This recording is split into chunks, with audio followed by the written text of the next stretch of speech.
சுவிசேஷம். சு என்றால் நல்லது என்று பொருள். நல்ல செய்தியை தருவதுதான் சுவிசேஷம். அதுதான் நற்செய்தி. ஆங்கிலத்தில் காஸ்பல் என்றும் குட் நியூஸ் என்றும் சொல்லப்படும். இந்த உலகத்தில் எத்தனையோ விதமான நல்ல செய்திகளை கேள்விப்படுகிறோம். அவற்றை போன்றதா சுவிசேஷம் என்று அழைக்கப்படும் நற்செய்தி? இல்லவே இல்லை.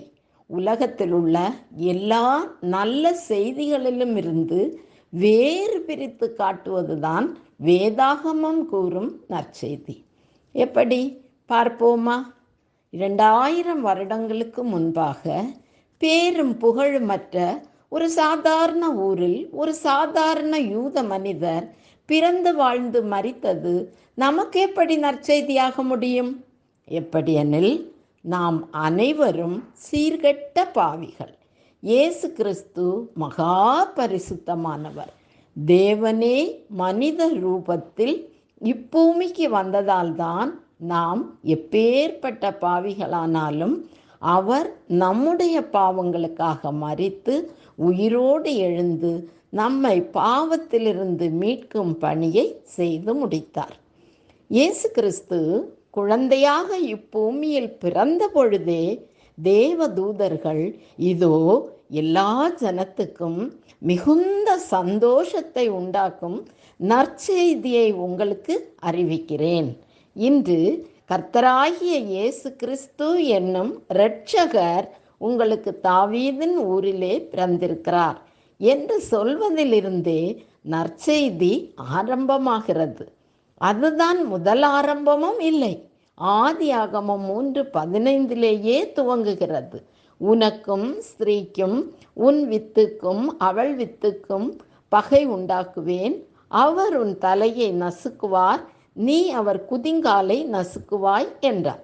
இப்படி கர்த்தராகிய இயேசு கிறிஸ்து பிரசன்னமானதினாலே அவர் மரணத்தை பரிகரித்து ஜீவனையும் அழியாமையையும் சுவிசேஷத்தினாலே வெளியரங்கமாக்கினார். இந்த நற்செய்தி தேவ அழைப்பு பெற்றோர்களால் மட்டுமே பிரசங்கிக்கப்படும். வானத்தின் கீழிருக்கிற சகல சிருஷ்டிகளுக்கும் பிரசங்கிக்கப்பட்டு வருகிறது. அப்போஸ்தலனாகிய பவுலின் ஊழிய பாதை எப்படி இருந்தது?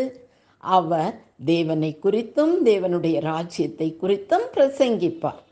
அதை ஏற்றுக்கொள்ளுகிற விசுவாசிகளே அந்தந்த இடங்களில் சபையாக கூடி தேவனை ஆராதிப்பது மட்டுமல்ல, அவர்களிடம் ஏற்பட்ட மாற்றங்கள் உலகத்தையே தலைகீழாக மாற்றியது என்று வேதத்தில் காண்கிறோம். ஆனால் இன்று சுவிசேஷத்தை கேலி கூத்தாக மாற்றிவிட்டார்கள். இன்றைய நாட்களில் நாம் பார்க்கிற மாதிரி ஜப கோபுரங்களையும் ஜப மலைகளையும் கட்டி வைத்து, இங்கு வாருங்கள், இங்கு வந்து ஜபித்தால் தேவன் பதில் தருவார், நீங்கள் ஆசீர்வாதமாக இருப்பீர்கள், இதற்காகவே கிறிஸ்து சிலுவையில் மரித்தார் என்று அழைப்பதல்ல சுவிசேஷ பணி. திரியேக தேவனால் நித்தியத்திலே முன்குறிக்கப்பட்டு குமாரனாகிய இயேசு கிறிஸ்துவால் சிலுவை மரணத்தில் வெற்றி சிறந்து நமது ஆத்துமா பரிசுத்த ஆவியால் உயிர்ப்பிக்கப்படுவதே சுவிசேஷம். ஒரு காலத்தில் சுவிசேஷத்திற்காக மனைவி, பிள்ளைகள், ஏன் தங்களையே பலியாக்கினோர் ஏராளம் ஏராளம். இன்று இதே சுவிசேஷத்தினால் சொகுசு வாழ்க்கை வாழ்வோர்தான் ஏராளம். எனவே அன்பு தேவ பிள்ளைகளே, வேறொரு சுவிசேஷம் ஆத்துமாவுக்கு தீமையை தரும். வேறொரு சுவிசேஷம் இல்லை. எனவே வேதம் தரும் சுவிசேஷத்தை ஏற்றுக்கொண்டு அதன்படி வாழுங்கள். நாம் தொடர்ந்து தேவனின் முன்குறித்தல், இரட்சிப்பு இவைகளை பற்றி படிக்கப் போகிறோம்.